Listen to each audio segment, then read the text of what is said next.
وعليك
السلام. ما مستعجل شوني لا ما لا ما عشان إيراني هناك. بلى سلامتك وسلامتك. خير لي. شكرا لك. لطف زيادة. تمام. فندم جنابه. جناب دولة وانت. بلى. خير دنيا. والله كنت كوتي خطرة. تأخير خطر. بلى حزب كان بعامل مشكلة إن جماعة كم مشكلة. بلا ترى كم مشكلة. لما لبني خمنا دور روز بس أود وايد كأشيب كلير وشا كبني وصل استيك كردستان إعلان وإلهم باشا قدرني دري بينو بيعملوا كنزل نقابة يقينا طبيعي دو إلى شيء علاج شيء أو يكون من أو برلماني داحتو كحب جرا أو حكم الخلود زكاة هم الاحترام اللي يتعاين كينو بقزيتين ولا بشتري على سيم بيسكتوا بلا سؤالي خلق أويا على اللي يستوى حتى يكون يكاتي حب جرا شلون الله تكبر حوامل يا ما بقول اقتراحي وما كمجلس التنفيذي مؤقت فمؤقت استوى حتى يكون يكاتي حب جرا دروس بين لك سناسرا وكاني بارتي ويشيتي شيوعي حسكو قالوا أمانة أخوان بين مسنجرين مثل مكتبي تنفيذي زماني قريب مسجد تنفيذي بعسكان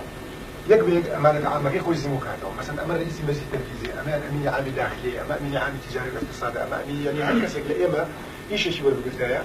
بو أول دائرة كان يزمت بخينا وصل لسقاش خوي بلاب وستيو هني كين وأنفك لي كين بوي كبير مجالنا وشاركان ذاك إن دروا بوليس بقول كينوا ضبط الرد كينوا لا وشاركان دز محكمة كان دز كريم كين بوي محكمة كان دويلن حكم إعدامي قاتل ومجرم ودز أمانة بدن أما قد حمان بروي سكداتي جبري كردستاني في الجواب كمان بس قلت أول فيتو أنا بكرين فعلا فيتو أنا بكرين أنا هايش يعني رازينا بالبقى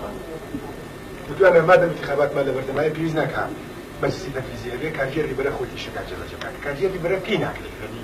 خرجت بعدها بكل شيء وانا رنق بو زماني شربة كاجي عذاب وبيقال ما بظلامي إدارة كني دولتني يعني من خم لبردني اعتلاف كان رنق من لزول عندنا وانا خلوات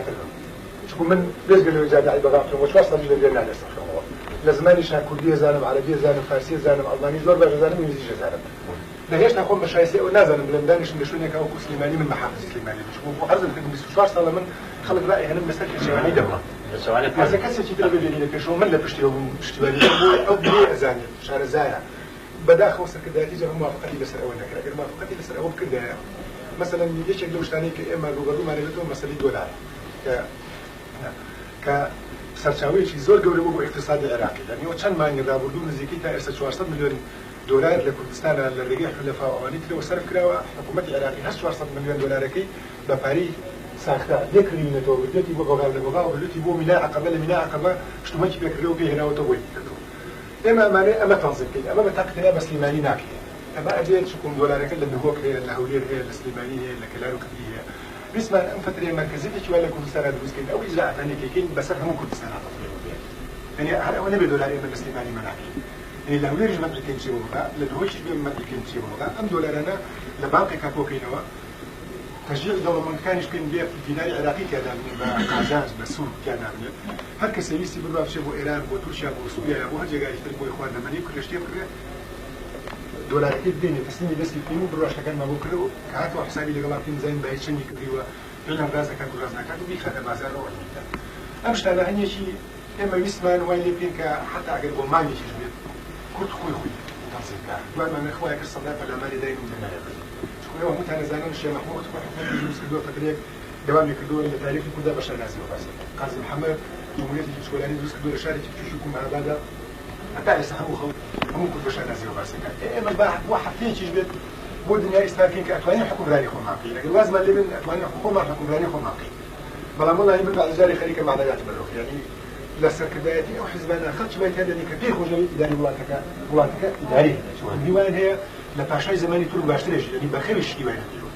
مثلا زلامي وهي رنجة حاشا حاضر زماني قديم رنجة ولاتي تشيني وبسيار سوالي بيسر بس أطم ليل بدواء وفكوهور لبي يتو أشياء شاشحوت خامي داجير كدود وصل سياسا كسيكو كدود وبعرزو خوي سجن هي خلق لي خلق بلا الله كان حتى يحبيه أيضا أما النظام القانون نابل يعني قلت الدولة قانون دروس كيش تيوا نابل الدولة قانون دروس كي من أول لكن عشان مراجعة أنا كمان بعض المرحلات اللي خطرها بسيكس ولا الوحدي معي وين ناس السيكس اللي قام بجرم وصب سيارة بدوام وبيو لسجادة مرة لخلق كم وشين بدون ما بيجي والسجن كم ولا فناء وبيكو جو لبر والله عندي لسكداتي الحزبانة خزان جانواني هم جانب تكون كهم جانب بو أو نابلة سمن هذا المثال بس يكون من حزبك لسليمان بوي تواني كعبة ما قرشين ونيا ما قرشان لسانو بلا يحد دولة خانوغاني خوي ولا كتو لازم يتشكو تويش كده والداتي وحكومتها حزب ناتو أنا خانو داجر أو ساكن مسؤول بيه بروح خانو بفارق بكريم بفارق بيه كخانو بفارق ده أبونا لا فقط ولا باتي بفارق أو ساكن بوليس زبون ناتو أنا أقوم بيه وشوفوا اشتباه بالزي تأمين جاني زلمة كان يتابع بروح كده كاريب كان أول كبوليسية كذا شيء ترزي بوليس وأول كعسكرية كذا شيء ترزي فيش مرجو ينقدر ما بعرف كيف ترحقيني بس يقدر يفسر له تعدل على خلقك أما أنا ما حزب أبوشيتهم وردوا الزعيم بيو هنا بيلبروا ما كيخوشني ببي من بيخوشني حكم رأي لكردستان كيخوش أجا وهذا فوزا هذا هنا بيأجر إخوانا خاصة ما بروا وكل لبنان ما بيلبر صراحة محل يجي عشرة حزبك داجيل كاتو أبي تخليه كيخوشني بيجو جا من بيم باشا إيوه براسي زور تأكيد لسرو كان كحزب كان إجبار كان بوي بيج مرجع خاف يزي بيج مرجع توحيد وبكده بجيش يبوه ممكن على حدود كردستان كده زور تأكيد لو كان كحول بجاردن زور ضروري تكون خانة خاصة حول بجاردن نبي